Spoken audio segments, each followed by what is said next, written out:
टाटा की Sierra launch हो चुकी है और आपने इसके खूब सारे वॉक अराउंड वीडियोस ऑलरेडी देख लिए होंगे। इसीलिए आज हम इस वीडियो के अंदर मुद्दे की बात करेंगे। मुद्दा ये कि क्या टाटा ने Hyundai क्रेटा का तोड़ निकाल लिया है। देखो, जब भी कोई मिड साइज एसयूवी लॉन्च होती है ना, तो ब्रांड्स की कोशिश ये होती है कि वो क्रेटा की मार्केट छीन सके। और ऐसा इसलिए क्योंकि हर महीने क्रेटा की 18 से 19 हजार यूनिट्स बिक जाती हैं। वही कॉम्पिटिशन में जो बाकी गाड़ियां आती हैं उनकी 7-8 हजार यूनिट्स भी बड़ी मुश्किल से पहुंचती हैं, वो भी सेकंड थर्ड पोजीशन वाली गाड़ियों की। और इसीलिए टाटा ने अपना तुरुप का इक्का निकाल लिया है, यानी कि सियरा। और सियरा के साथ उनकी कोशिश है क्रेटा की मार्केट को काफी हद तक कैप्चर करने की। और ये बात उनके इंजन ऑप्शन से, गाड़ी की डायमेंशन से, इंटीरियर से, ऑलमोस्ट हर चीज से समझ में आती है, क्योंकि कोशिश यही करी गई है कि ये गाड़ी हर तरीके से क्रेटा के ऊपर बैठे। इस वीडियो के अंदर हम कोई वॉक अराउंड नहीं करेंगे, बल्कि बाय टर्बो स्टाइल में डिकोड करेंगे इसके प्लेटफॉर्म को, इंजन को, एक्सटीरियर डिजाइन की फिलॉसफी को, इसके इंटीरियर से गुड्स एंड बैड्स को, और समझेंगे कि क्या जो इसका बेस वेरिएंट 11.5 लाख में लॉन्च किया गया है वो अपने प्राइस को जस्टिफाई करता है। क्योंकि ये जो 11.5 लाख का प्राइस है ना, ये इंट्रोडक्टरी है, यानी कि ये बढ़ेगा आगे चल के, और ये क्रेटा से ऑलरेडी ज्यादा है। तो शुरू करते हैं, लेकिन उससे पहले please consider subscribing to our channel. आप में से 28-29% लोगों ने ही सब्सक्राइब कर रखा है। तो चलो शुरू करते हैं, लेकिन सबसे पहले इस गाड़ी के प्लेटफॉर्म के बारे में बात करते हैं। प्लेटफॉर्म यानी कि वो ढांचा जो गाड़ी के size, strength, power train option, electronics और इवन फीचर्स को डिफाइन करने में मदद करता है। टाटा ने अपनी सियरा के लिए एक बिल्कुल ही नया प्लेटफॉर्म यूज किया है इस बार, जिसे वो आर्गोस बुला रहे हैं।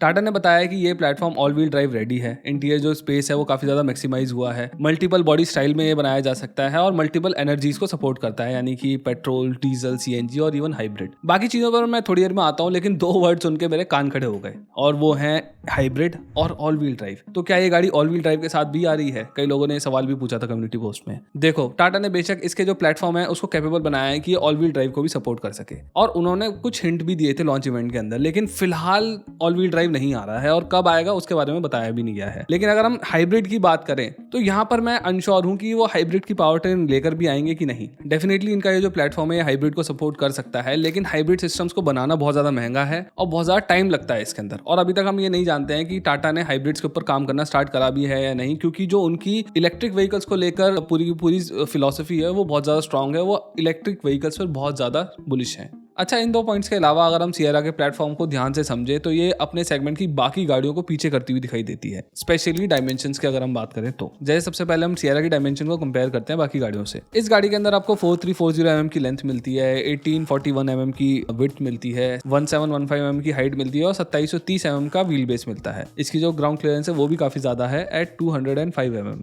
अब इस गाड़ी की जो लेंथ है वो ज्यादातर गाड़ियों के आसपास ही दिखाई देती है, किसी से थोड़ी सी ज्यादा है तो किसी से थोड़ी सी कम है, और जो डिफरेंस है वो भी बहुत थोड़ा सा ही है, ज्यादा कम का 20 से 30 mm का ही है। लेकिन इस गाड़ी की जो विड्थ है वो 1841 mm की है, जो कि अपने सेगमेंट में सबसे ज्यादा है और काफी बड़े मार्जिन से ज्यादा है कुछ गाड़ियों के मुकाबले तो। और इसीलिए इस गाड़ी की पिछली सीट पर 3 नॉर्मल साइज्ड अडल्ट भी आराम से बैठ सकते हैं। हाँ, इतने लंबे चौड़े लोग नहीं। वैसे ही इस गाड़ी की जो हाइट है वो 1715 mm की है, जो कि अगेन अपने सेगमेंट में सबसे ज्यादा है, और डिफरेंस भी कोई छोटा मोटा नहीं है। ज्यादातर गाड़ियों से इसका जो डिफरेंस है हाइट का वो 4 से 5 इंच ज्यादा है, यानी कि लगभग इतना। और यही जो विड्थ और हाइट में डिफरेंस है ना, इसी वजह से कई लोगों को ये गाड़ी अपने सेगमेंट से ऊपर के सेगमेंट की लग रही है। इसके बाद अगर हम बात करें व्हील बेस की, तो वो भी अपने सेगमेंट में सबसे ज्यादा है, और जो फर्क है वो भी कोई छोटा मोटा नहीं है। इस गाड़ी का जो व्हील बेस है वो लगभग 6 इंच बड़ा है कई गाड़ियों से, जिसकी वजह से जो गाड़ी का रेयर लेग रूम है ना वो बहुत ज्यादा बढ़ जाता है। आप देख पा रहे होंगे कि कितना ज्यादा लेग रूम मुझे मिल रहा है। मेरी हाइट 5 फीट 11 इंचेस की है, और जो आगे वाली सीट है वो भी 6 फीट के इंसान के हिसाब से सेट है, फिर भी मुझे इतना ज्यादा लेग रूम मिल रहा है। और जो अंडर थाई सपोर्ट है वो भी बहुत ज्यादा अच्छा है इसकी सीट का, क्योंकि शायद से वो सीट भी काफी ज्यादा लंबी बना पाए हैं व्हील बेस बड़ा होने की वजह से। गाड़ी का जो बूट स्पेस है वो भी अपने कंपटीशन में सबसे ज्यादा है। इस गाड़ी के अंदर 622 लीटर का बूट स्पेस देखने को मिलता है, और जो कंपटीशन की बाकी गाड़ियां हैं ये उनसे लगभग 200 लीटर तक ज्यादा है। एंड इसमें जो ग्राउंड क्लियरेंस मिलती है वो 205 mm की है, जो कि कंपटीशन में सबसे ज्यादा नहीं है, लेकिन बहुत ज्यादा अच्छा नंबर है ये भी। अच्छा, आप लोगों ने क्या एक चीज नोटिस करी? ज्यादातर मामलों में तो ये गाड़ी अपने कंपटीशन से आ गई है, लेंथ और क्या नाम है ग्राउंड क्लियरेंस है उसमें थोड़ी पीछे दिखाई देती है कुछ गाड़ियों से। लेकिन एक गाड़ी है जिससे हर मामले में आगे है, और वो है क्रेटा। सारे के सारे आप नंबर्स देखो, क्रेटा से ज्यादा ही दिखाई देंगे आपको। टाटा ने इस गाड़ी की वाटर वेटिंग कैपेसिटी भी बताई है, जो कि 450 mm की है, और अगर आप ध्यान से देखोगे तो ये बहुत ही ज्यादा है, क्योंकि 500 mm की तो स्कॉर्पियो एन की है, जो कि एक फुल फ्लेजेड एसयूवी है। एक रोड गोइंग एसयूवी के लिए आपको कोई भी brand officially water waiting capacity नहीं बताता है, और ना ही अप्रोच या फिर डिपार्चर एंगल बताता है, जैसे कि इन्होंने बताया है। मेरा मानना यह है कि सभी ब्रांड्स को टाटा की तरह ये काम करना चाहिए, क्योंकि इंडिया के रोड्स बड़े ट्रिकी हैं, और ऑलमोस्ट हर एक शहर के अंदर कोई ना कोई स्पॉट ऐसा होता है जहां पर पानी बहुत ही ज्यादा भरता है। गुड़गांव तो पूरा का पूरा डूब जाता है। अब कंज्यूमर पॉइंट ऑफ व्यू से देखें तो इसके प्लेटफॉर्म के बारे बारे में हमने बहुत ज़्यादा डिटेल में बातें कर ली हैं, अब इसीलिए इसके इंजन के बारे में बात करते हैं। टाटा सियारा 3 इंजन ऑप्शन के साथ आएगी, 1.5 लीटर डीजल, 1.5 लीटर पेट्रोल और 1.5 लीटर GDI पेट्रोल, तीनों के तीनों 4 सिलेंडर इंजन हैं। अब ये जो इनका 1.5 लीटर डीजल है ये ऑलरेडी नेक्सॉन के अंदर आता है और इस गाड़ी में भी सेम एग्जैक्ट पावर फिगर के साथ आने वाला है। लेकिन इनका जो 1.5 लीटर NA इंजन है और जो इनका 1.5 लीटर टर्बो इंजन है ये टाटा पहली बार लेकर आए हैं। स्पेसिफिकेशन और नंबर्स के हिसाब से बात करूं तो जो इनका GDI इंजन है वो काफ़ी ज़्यादा प्रॉमिसिंग लग रहा है, क्योंकि जो VW का 1.5 TSI इंजन है वो 148 bhp की पावर बनाता है, Hyundai का 158 bhp की बनाता है और इसका भी ऑलमोस्ट 158 ही बनाता है। और देखा जाए तो Hyundai के अलावा इतनी पावर कोई बना नहीं रहा है इस सेगमेंट के अंदर। लेकिन क्या ये Hyundai या फिर VW के इंजन इतना पावरफुल फील होगा या फिर नहीं, ये मैं आपको ड्राइव के टाइम पर बताऊंगा, ये अभी वैसे भी नहीं बता सकता। बाकी ये जो टर्बो इंजन है ये आपको सिर्फ टॉप के 3 वेरिएंट्स के अंदर ही देखने को मिलेगा और जो वेरिएंट सबसे ज्यादा बिकते हैं वो नीचे के वेरिएंट्स होते हैं। यानी कि इस गाड़ी का टर्बो इंजन इसकी सक्सेस को डिफाइन नहीं करेगा, वो करेगा इसका NA इंजन, क्योंकि ये 3 स्क्रीन्स, ADAS लेवल 2 प्लस ये फुल पैनोरामिक सनरूफ ये नीचे के वेरिएंट्स में नहीं मिलते हैं और इसीलिए नेचुरली एस्पिरेटेड इंजन का सॉलिड होना बहुत ज़्यादा ज़रूरी होता है, क्योंकि ज़्यादातर लोग इसी बेसिस पर अपनी गाड़ी को चूज करते हैं जब वो नीचे के वेरिएंट्स देख रहे होते हैं। और अगर हम सिर्फ नंबर्स के हिसाब से बात करें तो जो इनका 1.5 लीटर NA इंजन है वो बाकी गाड़ियों से कंपेयर तो करता है लेकिन सेगमेंट लीडर नहीं है किसी भी तरीके से। इस कार में 105 bhp की पावर मिलती है, वहीं जिस गाड़ी को बीट करने की टाटा कोशिश कर रही है यानी कि क्रेटा, उसके NA इंजन के अंदर 113 bhp की पावर मिलती है और जो एलिवेट है उसके अंदर 119 bhp की। इसका NA इंजन मारुति के 1.5 लीटर इंजन से सिर्फ 3 bhp ज्यादा बनाता है और जो ग्रैंड विटारा में 1.5 मिलता है वो मुझे बिल्कुल भी एक्साइटिंग फील नहीं होता है। लेकिन यहाँ पर गौर करने वाली बात यह है कि इन गाड़ियों का जो पीक टॉर्क है वो 4000 RPM पे मिलता है, वहीं सियारा का सिर्फ 2100 RPM पे। तो टेक्निकली ये ज्यादा पंची फील होनी चाहिए लोअर RPMs पर और हिल्स वगैरह पर, और ऐसा टाटा इसलिए कर पाई है क्योंकि उन्होंने इस गाड़ी का जो कंप्रेशन रेशियो है वो कंपटीशन से काफी ज्यादा रखा है। आप यहाँ पर वीडियो रोक कर देख सकते हो कि कंपटीशन में जितने भी 4-5 NA इंजन हैं उनसे इसका कंप्रेशन रेशियो ज्यादा है। लेकिन अगेन कैसा फील होगा वो मैं आपको ड्राइव पर ही बता पाऊंगा। इंजन के अलावा टाटा ने नया टॉर्क कन्वर्टर ऑटोमेटिक ट्रांसमिशन भी इंट्रोड्यूस करा है जो कि उन्होंने टोयोटा की एसेंस से लिया है। और आप यहाँ पर देख सकते हो कि सारे ही इंजन ऑप्शंस के साथ ऑटोमेटिक ट्रांसमिशन देखने को मिलेंगे। हाँ, सबके अंदर टॉर्क कन्वर्टर नहीं होगा, कुछ के अंदर DCA भी होगा। तो इंजन एंड पावर ट्रेन के मामले में सियारा सॉलिड ग्राउंड पर दिखाई देती है, लेकिन Hyundai से बेटर फील होगी या फिर नहीं ये देखने वाली बात होगी, क्योंकि जो NA इंजन है उसकी पावर कम है। तो ड्राइव के दिन आपको बताता हूँ कैसी लगती है। इंजन एंड पावर ट्रेन के बाद इसके डिजाइन को लेकर भी थोड़ी सी बातें कर लेते हैं। जानता हूँ इसका डिजाइन आप ऑलरेडी देख चुके हो, लेकिन मेरे यहाँ पर ना कुछ इंपॉर्टेंट ओपिनियंस हैं, उनको जरूर सुन लो। इस गाड़ी को लेकर एक सवाल बहुत सारे लोग पूछ रहे हैं कि क्या ये गाड़ी पुरानी सियारा का एक ट्रू रिवाइवल है। तो देखो यार, इस बारे में बहुत सारे लोग ऑलरेडी बात कर चुके हैं कि कैसे टाटा ने इसके रेयर ग्लास एरिया को ऐसे डिजाइन किया है कि ये पुरानी सियारा से इंस्पायर्ड दिखाई देता है। इवन दो इसमें हमें वो रैप अराउंड ग्लास देखने को नहीं मिलता है दूसरी गाड़ियों की तरह, बल्कि रेयर ग्लास के ऊपर हर दूसरी कार की तरह मेटल का स्ट्रेस मेंबर ही दिया गया है to meet the safety norms. और पीछे का ग्लास भी कोई सिंगल ग्लास नहीं है, बल्कि सी पिलर बूट के ग्लास को और रेयर पैसेंजर की विंडो को 2 पार्ट्स में बांट देता है। लेकिन एक बार देखने में समझ में नहीं आता है, क्योंकि जिस तरीके से मेटल के ऊपर ब्लैक पेंट का और ग्लास के एजिस पर ब्लैक रैप का इस्तेमाल किया गया है वो इस पूरे रेयर वाले एरिया को एक सिंगल और सेपरेट एलिमेंट की फील देता है। तो डेफिनेटली ये रेयर ग्लास एरिया इस कार को एक ग्रोन अप सियरा वाले डिजाइन की फील देता है। लेकिन बाकी गाड़ी को लेकर मेरे जो ओपिनियन है वो बहुत ज्यादा अलग है। मुझे ये गाड़ी बहुत हद तक रेंज रोवर से इंस्पायर्ड दिखाई देती है, पुरानी सियरा से नहीं।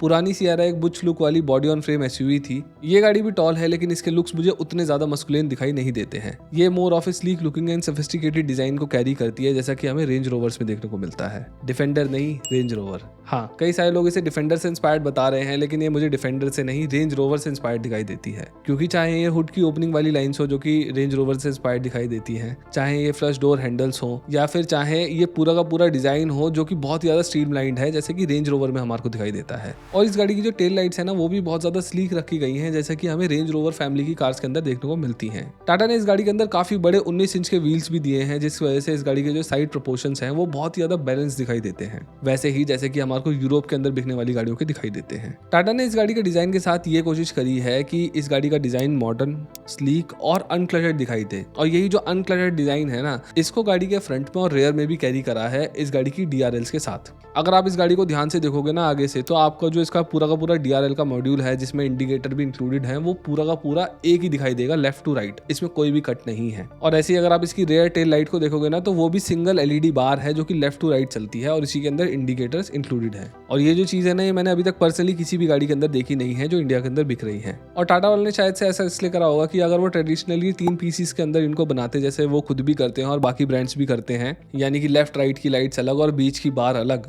तो वो इस गाड़ी को इतना प्रीमियम और इतना अनक्लटर्ड डिजाइन नहीं दे पाते। लेकिन इस सिंगल पीस DRL और टेल लाइट का मुझे एक डाउन साइड भी दिखाई दे रहा है, वो ये कि अगर इस लाइट में कुछ भी खराब होता है, एक तरफ की लाइट खराब हो जाती है या फिर एक सिंगल LED भी खराब हो जाती है ना, तो आपको पूरा का पूरा मॉड्यूल चेंज करना पड़ेगा लेफ्ट टू राइट, क्योंकि एक ही पीस है। तो अगर कुछ भी थोड़ा सा भी माल फंक्शन होता है तो पूरा का पूरा मॉड्यूल चेंज होगा और आपकी जेब पर ये भारी पड़ सकता है। बाकी अगर ओवरऑल डिज़ाइन के मामले में मैं अपना ओपिनियन दूं तो मुझे ये गाड़ी बहुत ही ज़्यादा अच्छी लग रही है और डेफिनेटली अपने कॉम्पिटिटर्स के मुकाबले काफ़ी ज़्यादा अच्छी दिखाई देती है। अब इंटीरियर की थोड़ी सी बात कर लेते हैं और यहाँ पर मैं बस अपने हिसाब से पॉजिटिव्स और नेगेटिव्स की बात करने वाला हूँ। देखो, इंटीरियर में जो सबसे बड़ा हाईलाइट मुझे लग रहा है वो इसका स्पेस है और मैं स्पेस के बारे में ऑलरेडी बता चुका हूँ कि आराम से आप 3 लोग भी बैठ सकते हो अगर नॉर्मल साइज़ के हो, और लेग रूम वगैरह बहुत ज़्यादा अच्छा है। लेकिन उससे भी ज़्यादा अच्छा इसका सीट का कंफर्ट है। पिछली वाली सीट में जो अंडर थाई सपोर्ट है वो काफ़ी ज़्यादा मिलता है, लंबी है क्योंकि सीट, और जो कंफर्ट है वो भी बहुत ज़्यादा अच्छा है। लेकिन जो अगली सीट है ना, उसका कंफर्ट बिल्कुल ही अनमैच्ड है। एक तो सीट बहुत ज़्यादा बड़ी है तो लंबे चौड़े लोग भी आराम से बैठ पाते हैं, ऊपर से एक्सटेंडेबल अंडर थाई सपोर्ट भी मिलता है जो कोई भी नहीं दे रहा है इस सेगमेंट के अंदर, और जो सीट की कुशनिंग है ना वो भी बहुत ज़्यादा अच्छी है। मैं आराम से बोल सकता हूँ कि अगर आप 25 लाख रुपए तक की भी कोई गाड़ी देख रहे हो ना, तो सियरा से बेटर सीट्स आपको नहीं मिलेगी उनके अंदर, या उनके बराबर मिलेगी, उससे तो कम नहीं है।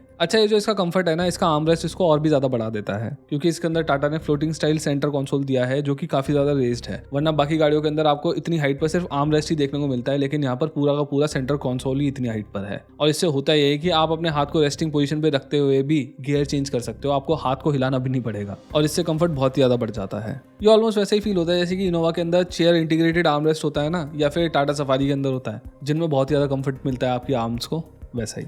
टाटा ने इसमें एक्सटेंडेबल सनवाइजर देकर भी बहुत ही ज्यादा समझदारी करी है और ये दोनों ही तरफ से एक्सटेंड होता है। ये एक्चुअली में बहुत ज्यादा काम की चीज है। तीसरी चीज जो मुझे बहुत ज्यादा पसंद आई है वो इनकी 3 स्क्रीन की क्वालिटी है। इन स्क्रीन का जो टच है वो बहुत ज्यादा अच्छा है, रिस्पॉन्सिव है काफी ज्यादा, और जो इनका ओवरऑल UI है ना वो देखने में बहुत ज्यादा मॉडर्न फील देता है और ईजी टू यूज भी है, जैसे कि टाटा की ज्यादातर कार्स में होता ही है। लेकिन ये जो इन्होंने थर्ड स्क्रीन दी है ना, ये सिर्फ पैसेंजर के एंटरटेनमेंट के लिए है, इसमें गेम वगैरह भी खेल सकते हैं पैसेंजर। लेकिन पर्सनली अगर मैं अपनी बात बोलूँ तो मुझे नहीं लगता कि कार्स के अंदर 3 स्क्रीन होनी चाहिए। माना कि it will help you fight boredom in long journeys, पर हमारा जो फोन्स का स्क्रीन टाइम जिस तरीके से बढ़ रहा है ना, ड्राइविंग और राइडिंग ही 2 ऐसी चीजें हैं जहां पर हम चाह कर भी फोन नहीं निकाल सकते और हमें निकालने का मन भी नहीं करता है, और इसीलिए हम अपनी सराउंडिंग्स में घुले मिले होते हैं, रास्ते देख रहे होते हैं, और उससे ना जो हमारे स्ट्रेस लेवल्स हैं वो बहुत ज्यादा कम होते हैं। और अगर आप भी मेरी तरीके से सोचते हो और इससे सहमत हो तो आप टॉप वेरिएंट की जगह इसके सेकंड टॉप वेरिएंट को लो, जिसके अंदर 2 ही स्क्रीन मिलती हैं। और ये जो सेकंड टॉप वेरिएंट है ना, ये मुझे एक्चुअली में ज्यादा पसंद आ रहा है 2 स्क्रीन की वजह से भी। और दूसरी बात ये भी है कि इसके अंदर ड्राइवर का जो कॉकपिट है ना, उसका डिजाइन काफी ज्यादा अच्छा है। इसके अंदर ये 2 स्मॉल पार्टीशंस दे रखे हैं जो कि इसे बेटर लुक देते हैं, और इसके अंदर HUD भी मिलती है। अजीब बात है ना, टॉप में नहीं मिल रही, इसमें मिल रही है। अब आपको मैं ये भी बता देता हूँ कि मुझे इसके इंटीरियर्स में कौन सी चीजें पसंद नहीं आई है। पहली चीज जो मुझे पसंद नहीं आई है और टाटा की किसी भी कार में पसंद नहीं आती है, वो है टच बेस कंट्रोल पैनल, जिसके अंदर आप ACA कंट्रोल और बाकी गाड़ी के कंट्रोल्स को ऑपरेट कर सकते हो। इस टाइप के टच बेस कंट्रोल पैनल्स में दिक्कत ये होती है कि आपको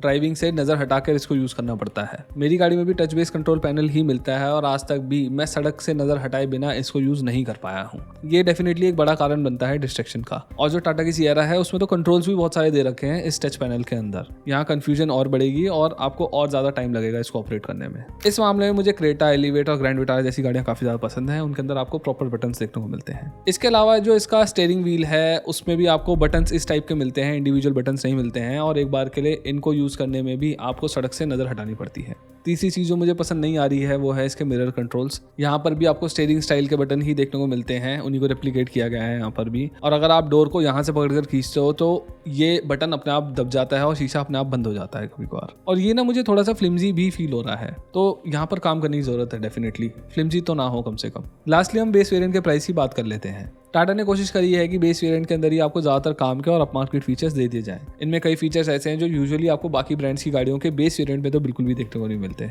जैसे कि इनकी जो ये 1 पीस LED फ्रंट लाइट और टेल लाइट है आपको बेस वेरिएंट से ही देखने को मिलेगी, और इनकी जो बाय LED प्रोजेक्टर हेडलैम्प्स है ये भी आपको बेस वेरिएंट के अंदर ही देखने को मिलेंगी। यानी कि गाड़ी बेस वेरिएंट से ही आपको काफी अच्छी लुक देने वाली है। हाइट एडजस्टेबल सीट बेल्ट मिलेंगी आपको, आर्म रेस्ट जो है वो भी स्लाइडिंग वाला मिलेगा, और बेस वेरिएंट के अंदर आपको सनशीट्स भी मिलेंगे। बेस वेरिएंट के अंदर देखा नहीं है मैंने किसी को सनशीट देते हुए। ऐसे ही कई और भी फीचर्स हैं जो आप वीडियो रोक कर देख सकते हो, मैंने यहाँ पे लगा रखे हैं। तो ओवरऑल अगर देखो तो ज्यादातर मामलों में ये गाड़ी क्रेटा से बेटर लग रही है, लेकिन इंजन के मामले में क्रेटा को बीट करना बहुत ज्यादा जरूरी है, क्योंकि क्रेटा सिर्फ अपने फीचर्स की वजह से नहीं बिकती है बल्कि अपने अच्छे इंजन की वजह से भी बिकती है। बाकी इस गाड़ी का इंजन और सस्पेंशन वगैरह कैसा फील हो रहा है, गाड़ी ओवरऑल कैसी फील हो रही है, वो मैं आपको ड्राइव के टाइम पे बताता हूँ। तो इस वीडियो में बस इतना ही। अगर आपको मेरी ये वीडियो पसंद आई हो तो please consider subscribing to our channel. इस वीडियो को लाइक करो, शेयर करो, और कमेंट्स के अंदर ना सियरा को लेकर अपने विचार भी छोड़ो कि आपको इस गाड़ी के बारे में कौन सी बातें ज्यादा पसंद आई हैं और कौन सी नहीं। Thank you.